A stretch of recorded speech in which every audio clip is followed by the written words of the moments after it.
Nate Silver, by the authority vested in me by the Board of Trustees of Ripon College, I confer upon you the degree of Scientia Doctor, honoris causa, Doctor of Science, with all the rights, privileges, and responsibilities pertaining thereto.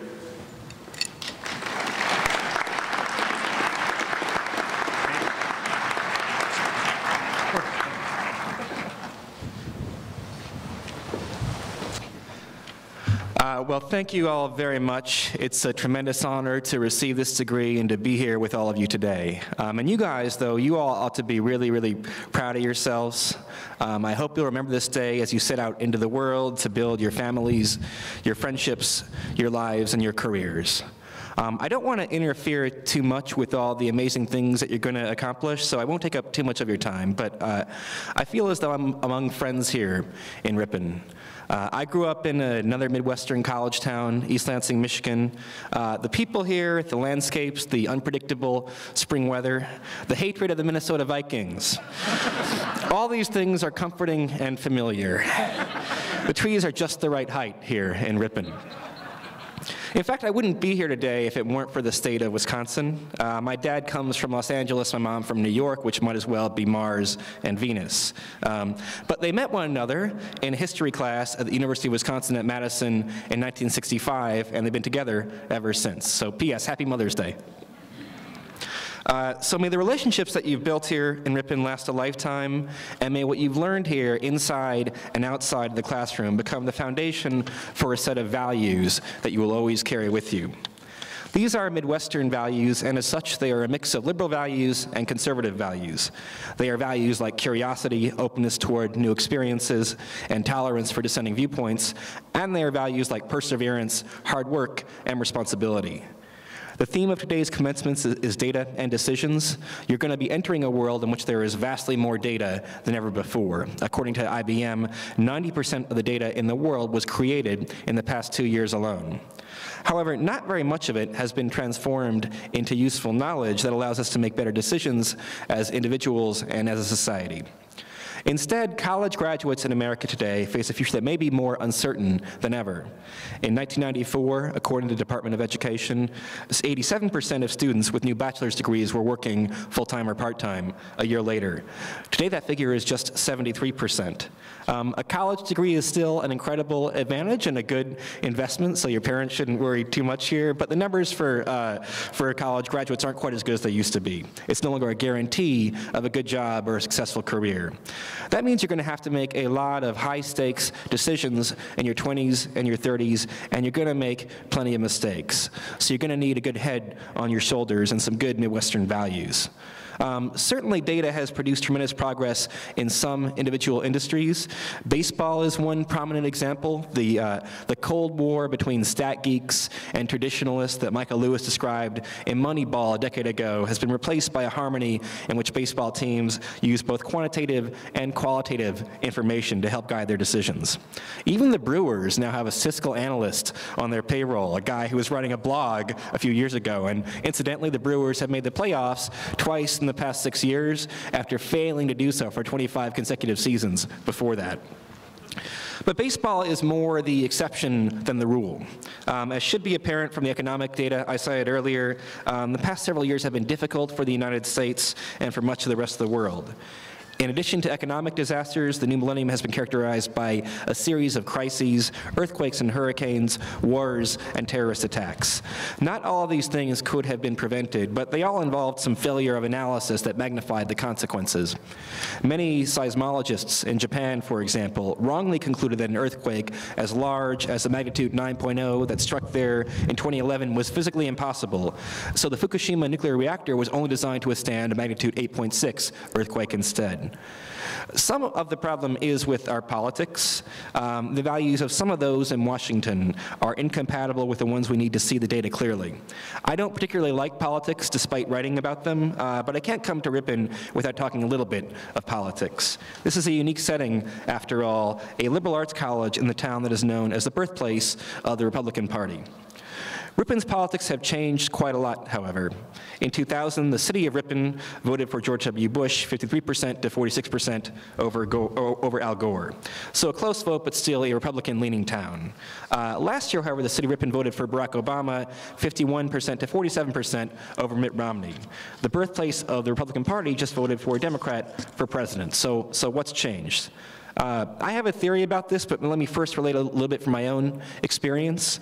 Last year, I published a statistical model for the 538 blog in the New York Times, which sought to forecast the outcome of the presidential election. On election day last year, with a little bit of good luck, we got all 50 states right. But there was no particular wizardry or genius behind this model. There are a few trickier components, like figuring out the different combinations of states in the Electoral College. But mostly we're just taking an average of all publicly available opinion polls and applying a consistent set of rules to evaluate them and seeing where the data guides us. Lots of 538's competitors using similar techniques also did very well, getting 48 or 49, or also all 50 states right. Forecasting the outcome of a presidential election is a much simpler problem and frankly a much less consequential one than what some of you will face as you enter science, economics, business, or medicine.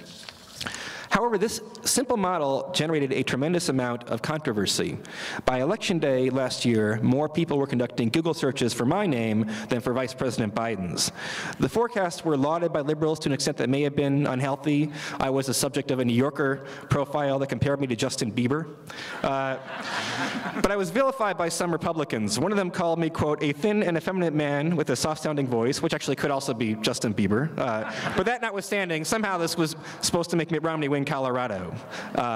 Others allege that the polls have been systematically skewed by a conspiracy of pollsters.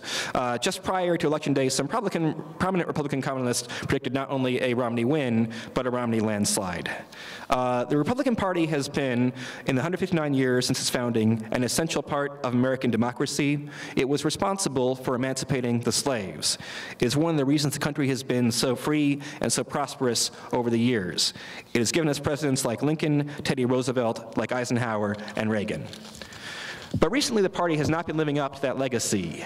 In 2004, a Republican official in the Bush White House, later identified as Karl Rove, critiqued those in what he called the, quote, reality-based community, which he defined as those people who, quote, believe that solutions emerge from your judicious study of discernible reality. That's not the way the world works anymore, Rove said. We're an empire now, and when we act, we create our own reality. So why have people in Ripon turned away from the Republican Party? Because attitudes like Karl Rove's have had too much influence on our democracy and too much influence on the GOP and turned it away from the things that once made it great. Here in Ripon and elsewhere in the Midwest, we still believe in the judicious study of discernible reality. We believe in scientific and empirical and rational inquiry in the hope that we might fish out some wisdom from the sea of data. I want to emphasize that Karl Rove's values are in no way conservative. My beef is not with conservatives. Instead, Rove's idea that people in power forge their own reality is avant-garde, postmodern, and nihilistic. I also want to emphasize that liberals have no monopoly on the truth. Each of us, regardless of our political orientation, has just one inherently subjective and fairly narrow viewpoint as we grope around and seek to discover what the objective universe is really like. Having more data doesn't necessarily help. It may just make us more biased if we cherry-pick the data we like and ignore the rest. But for those of us who still believe in objective reality, the hope is that we can learn from our mistakes as we conduct experiments, make predictions, debate our ideas, and collect new evidence. Many ideas that sound great on television or which look great in a statistical model will fail when applied in the real world. Elections, as Rove learned last November, have a way of providing a reality check, and reality always wins. The learning process occurs faster, however, when there is more competition between different techniques, viewpoints, and ideologies. This is the formula that has made the United States so successful over the years. A healthy Republican Party, a Republican Party that really is a conservative party and not a postmodern party, is very much in the nation's best interest. Likewise, it will be in your best interest to adopt both some liberal values and conservative ones. Which conservative principles, for instance, are so useful in a data-rich world? I mentioned some of them before: hard work, and responsibility. The data of daily use in the world today, as I hope I persuaded you, will not yield progress automatically. Instead, it will produce failures along with successes. Progress will be measured through hard work at the margin, through 2 steps forward and 1 step back, and not through leaps of faith into technology or the wisdom of technocratic elites. Likewise, some of the decisions that you make when you're 22 or 23 years old will not go as well as you've planned. Where the responsibility comes in is in being accountable for these failures.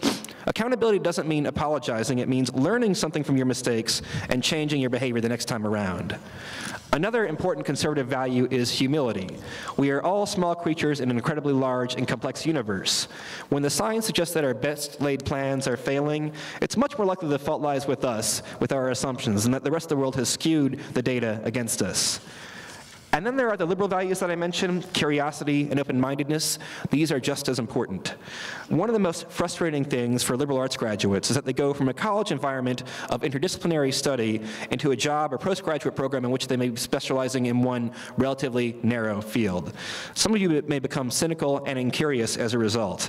You may find the set of friends you have a few years from now are less diverse in their values and their interests than the ones you have at Ripon right now. Not only does this entail the risk of boredom, it can also be a handicap in your decision-making.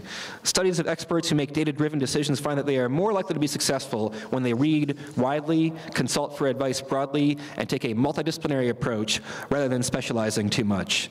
Likewise, in private business, startups that require their employees to take on a greater range of responsibilities sometimes topple much larger businesses that become bureaucratic and inflexible. Learning is a lifelong process and not one that ought to end here at Ripon. If you find yourself struggling early in your career because your job is challenging, that's okay. It will usually be worth forging ahead. But if you find that you're getting bored and aren't learning anything, it may be time for a change of course. You might even consider becoming a statistician. Here's one stat about statisticians. The number of jobs in the field has increased by 43% over the past 10 years. All of you, however, are going to be entering a world awash in data and statistics. Not to put too much pressure on you, but the decisions you make with that data will determine whether America remains a free and prosperous society.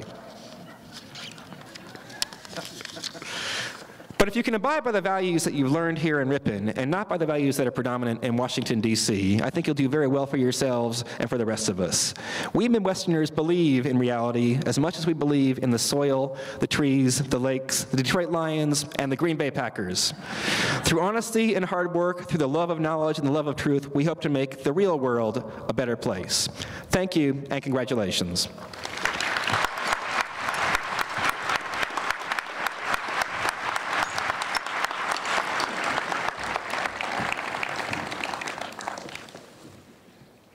Thank you, Mr. Silver.